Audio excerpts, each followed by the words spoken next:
rows of squat brick houses and streets without traffic. This is northern Amsterdam, a part of the city populated by the poor and the unemployed.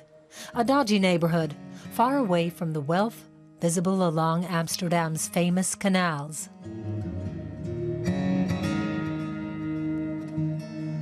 No one knows this district better than Paul Schreder.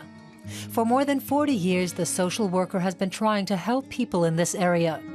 There are lots of social problems, he says, but the economic crisis of recent years has made them worse.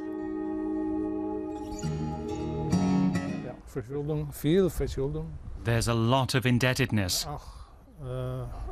Domestic violence is also a problem, but indebtedness is the biggest one. Carmelita Doors is one of the people who have gotten in over their heads. Schreder is trying to help her. Doors, an immigrant from Suriname, bought furniture on an installment plan, but didn't read the fine print.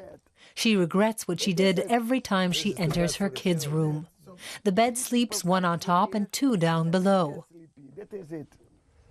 Yeah, she bought this 10 years ago. 10 years ago. I wanted to pay it off in installments, but I didn't see that I was paying 14% interest.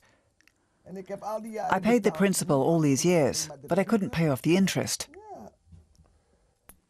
As a result, a bunk bed originally priced at €1,800 came to cost $7,000. Doors doesn't know whether she'll ever be able to pay it off. A legal custodian now monitors the single mother's finances. She was given the stove so that she wouldn't go further into debt. It's a common problem.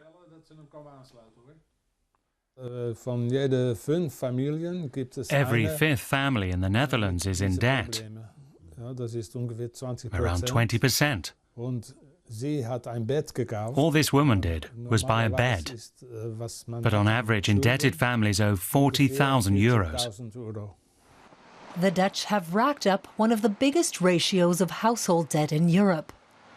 Experts say the cause is the financial crisis, which began in 2008 and still isn't entirely over. The crisis cost lots of people their jobs, and they were unable to pay their debts. The unemployment rose from 250 to 600, 700,000 people. And losing your job means losing part of your income. And when you're not able to change your expenditure, then you sort of automatically get into debt. And that's what mainly is what happened during the last, well, let's say 10 years. People in urban areas typically fall behind on their rent. Dutch housing associations try a variety of strategies to get those in arrears to pay up. They say a mixture of sanctions and assistance works best.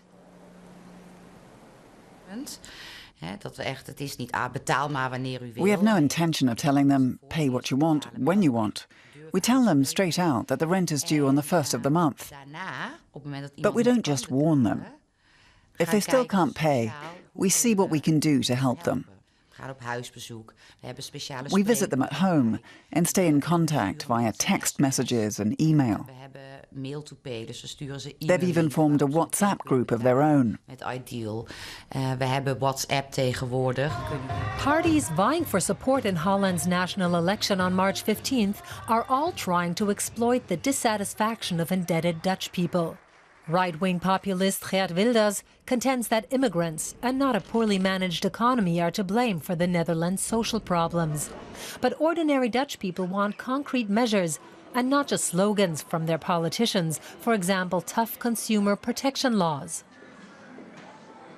Also the obligation of the creditor to see to it that the debtor will pay for it and can pay for it. So you shouldn't sell things to a household that this household can't afford.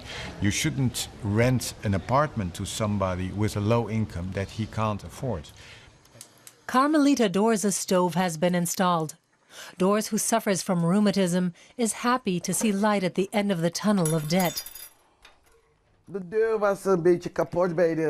door of my old stove broke. I had to live 2 years without a functioning stove. Now I'm grateful to the city of Amsterdam.